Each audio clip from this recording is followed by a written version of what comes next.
ဘဖလားပွဲတွေမှာပေးသက်တွေလှီလော်သလိုတညီတညာနဲ့အားပေးနေကြတာကို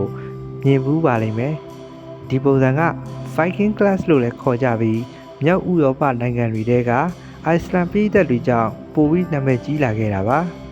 ဒီအားပေးမှုပုံစံမှာပေးသက်အားလုံးဟာလက်တွေကိုတစ်ပြိုင်တည်းရှေ့ကိုတိုးပြီးနောက်ပြန်ဆုတ်ခါစီးချက်တိုင်းလှုပ်ရှားကြပါတယ်အဲ့ဒီလှုပ်ရှားမှုကလှီလော်နေသလိုရှေ့နောက်ရတန်ကြီးနေတာကြောင့်လူတွေကလှီလော်သလိုအားပေးတာလို့လည်းခေါ်ကြတာပါဒီအားပေးမှုပုံစံရဲ့အဓိပ္ပာယ်ကတော့စီးလုံးမှုကိုပြသခြင်းနဲ့အသင်းကိုအားပေးရဲ့စိတ်ဓာတ်ကိုတပြိုင်နက်တည်းဖော်ပြခြင်းပါပဲ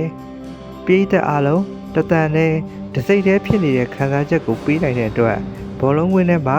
အလွန်အားပြည့်တဲ့ atmosphere တစ်ခုကိုဖန်တီးပေးနိုင်ပါတယ်ဒီပုံစံက Nordic football culture တွေကစီးလုံးမှုတည်ကြတာတစ်ခုဖြစ်ပြီးပြည်သက်တွေကြားမှာအလွန်ရည်ပန်းစားတဲ့အားပေးနည်းတစ်ခုဖြစ်ပါတယ်